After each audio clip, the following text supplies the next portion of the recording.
Энэ гэрээ дотор хилцээр дотор маань үл ойлгогдсон ямар ч утгаараа Монгол улсад ашиггүй ийм зүйл залтууд орж ирсэн байгаа. Энэ зүйл залтуудыг сайжруулах талаар гишүүд бол маш олон саналуудаа бие даасан байдлаар бол хэлсэн.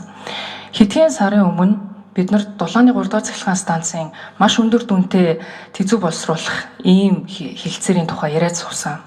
Тухайн үед юу гэж яригдчихсэн бэ гэхээр хилцээр дотор мөн адил тэзүү гэсэн агуулгаар орсон ч гэсэн энэ нь цаашдаа бүтээн байгуулах буюу барих гэдэг заалтуудыг оруулаад авчихсан байсан.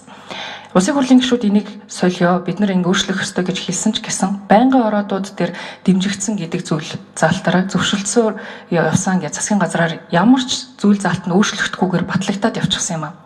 Тэгэхээр улсын хурлын гишүүдээс бас ганцхан арчилсан намын гишүүд гэлтгүү бүх гишүүдээс хандаж хэлэхэд байнгын орооны хуралдаанууд дээр эдийн засгийн байнгын ороо болон аюулгүй байдлын байнгын ороон дээр энэ асуудал орж ирнэ. Энэ дээр бид нар зайлшгүй Монгол улсын эрх ашигыг хамгаалахын тулд өөрсдийнхөө байр суурьуудыг хатуу тавьж эсрэг байр суурьтай байгаа гэдгийг илэрхийлэх шаардлагатай байгаа. Тэгэхээр энэ эдийн засгийн байнгын ороон дээр одоо чинь манай намаас бол 8 гишүүн бол байж байгаа. Одоо эдийн засгийн байнгын орооны дарга Сэдвэрж, за Жаргалан гишүүн, Бямсүрэн, Батшимэгл, Одоо самбуу, за Цогт гэрэл гишүүн, Цэнгүүн гишүүн, за тэгээд Талтмаагийн Батулга гишүүн гэдэг энэ гишүүд бол эдийн засгийн байнгын ороон дээр байдаг. Тэгэхээр энэ Монгол улсын төлөө шийдвэр бид нар гаргаж байгаа. Улсын хурлын гишүүн бол Монгол улсын эрх ашигыг хамгаалах үүрэгтэй. Бидний номер 1 зүйл. Гэтэл энэ митинг ихтэд Монгол улсын эрх ашигаас доор эрх ашигыг уландаа гიშгсэн. Дээрээс нь Оросын холбооны улсаас орж ирсэн энэ Дулааны цахилгаан станцтай холбоотой асуудал. Ахиад үргэлжлүүлэн агаарын тээврийн түлш нийлүүлэлттэй холбоотой гэрээ орж ирж байна. Энэ дээрээ үргэлж манай Монгол улсын хууль тогтоомжууд нь хамааралгүйгээр заавал тэнд Оросын холбооны улсын хууль тогтоомжоор шийдэгдэх митинг ийм зүйл залтуудыг оруулж ирж тулгаж байгаа нь өөрөө байж боломгүй асуудал юм аа. Тэгээд энэ асуудлыг яриад хэлэхээр бас зарим улсын хурлын гишүүдийн хэлж байгаа нь бол бид нар Оросын холбооны улстай бол мөнхийн хөршөө. Энэ асуудал дээр бид нар эсрэг байр суурьтай харагдаж болохгүй гэдэг юм бас ярьж байгаа. Бүр цаашлаад Оросын холбооны улс нь өөрөө манай Монгол улсын сонгуульд хүртэл нөлөөлдөг учраас манай арчилсан намын гишүүд энэ дээр гарч ирж ярих юм бол энэ эрсдэлтэй байж боломгүй зүйл гэж хэлж байгаа.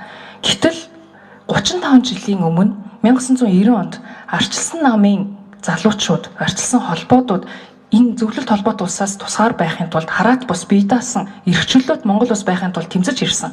Тийм учраас арчилсан нам энэ байр суурин дээр ч гэсэн байх ёстой. Бид нар бие даасан хараат бус эрх чөлөөт улс байхын төлөө бүх салбарт хараат бусаар өөрсдөө хангаад явах чадaltaй ийм хүчрхэг эдийн засагтай байхын төлөө явж байгаа гэдгийг харуулж хэлмээр байгаа. Тэгэхээр Монгол улсын төлөө шийдвэр гаргаж исэн үеийн үед явсан хүмүүсийг бид нар нэг хятад ирлий зэрэг дуудаад эсвэл нэг хувь хүнлүүн дайраад ийм байдлуудаар улс руу шахан гаргаж ингэж явдаг байсан. Тэгээд энэ хүмүүсүүд нь одоо жишээ би шууд нэр заагаал хэлээ л да Алтмаагийн Батулга гэдэг хүн яагаад чинь өнөөдөр бүлэг дээр энэ Оросын холбооны улстай явж байгаа хилцээрүүдээр байр сууриа гаргаж ирж хэлэхгүй байгаа юм бэ. Энэ хүний байр суурь бас надад их сонирхолтой санагдчихэв. Энэ зүйлсүүд дээр ямар бодолтой байгаа юм бэ гэдгийг.